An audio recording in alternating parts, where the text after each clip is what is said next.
Today we'll learn about HIV and hepatitis.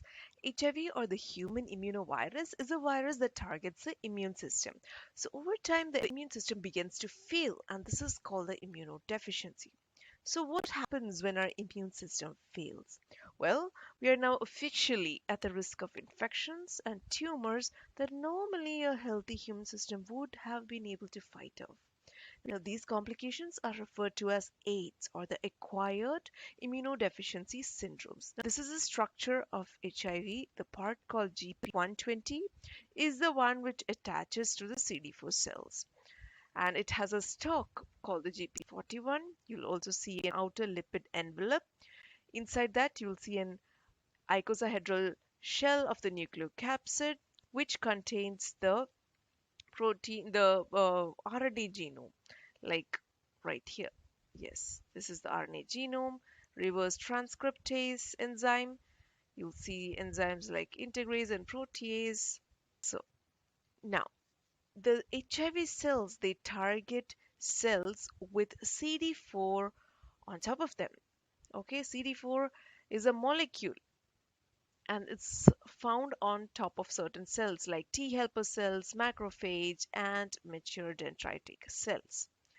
So, HIV starts attacking these cells which have CD4 molecule on them. It uses GP120 to attach it. Now, it not only attaches to this CD4 cell, it also need to attach itself to a co-receptor to get inside the cell. And most commonly, the co-receptors that HIV uses are CXCR4 or CCR5. Now, this attachment causes HIV to fuse to the host cell membrane. So after fusion, this genome containing protein core of the virus enters the host cell cytoplasm. Basically, once the attachment is over, what HIV virus does is it releases the RNA part, the RNA and the reverse transcriptase enzyme, the nucleocapsid into the cell. And now we already know that the central dogma says DNA, RNA, and proteins, like from DNA, transcription, RNA, translation, proteins. But in HIV, it's reverse. It's RNA to DNA. So since it's reverse, it's called the retrovirus. With the help of the enzyme reverse transcriptase, RNA is converted to DNA. And you should also note that both RNA here and DNA both are single-stranded.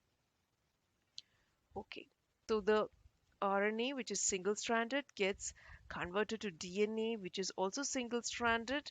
This single-stranded DNA produces a complementary DNA, which is double-stranded. And this is called the intermediate DNA. Okay, now it is ready to become a provirus. Now this intermediate double-stranded DNA enters the cells. You can see it entering through these pores in the nuclear membrane. You look at it. Yeah, it entered. It uses the enzyme integrase and inserts it to our DNA in the chromosome. Now, this DNA is called the provirus. This provirus. Now it's already a double-stranded DNA, or the provirus. It makes DNA, it makes RNA and proteins. So what happens here is when you get an infection like a cold, what your immune system does is it gets activated and it starts transcribing and translating proteins which are needed for the immune response, right? So, in short, what HIV is doing is HIV is attacking your T cells and uses it to make copies of itself.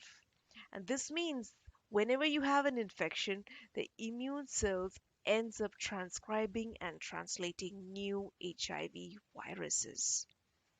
So this is just a summary of what I just told you. HIV attaches cells with CD4 molecule, viral single-stranded RNA gets inside the cell, single-stranded DNA is produced, that is RNA gets produced into DNA with the help of reverse transcriptase. Now, this DNA produces complementary DNA, which is double-stranded. Then it forms a provirus. This provirus is integrated into the person's chromosome via integrase, and that starts making RNA and proteins. So that DNA makes viral RNA and proteins, basically more HIV cells.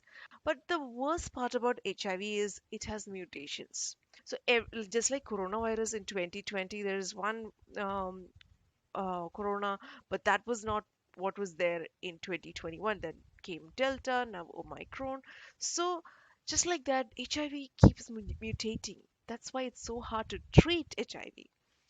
Now, since it attacks the T cells starts decreasing. So when the T cells are at between 200 to 500 T cells, you'll start developing lymphadenopathy, oral hairy leukopenia, and candidiasis. Less than 200 T cells, immune system starts to fail. Now that is when HIV gets converted to AIDS. In AIDS, there are certain things that's always there, like persistent fever, fatigue, diarrhea, weight loss, and there are some AIDS defining conditions like recurrent bacterial pneumonia, pneumocystis pneumonia, Kaposi sarcoma, primary lymphoma, and cytomegalovirus and MAC or the Mycobacterium avium complex. There are no treatment for AIDS, but what we do is we use the antiretroviral therapy.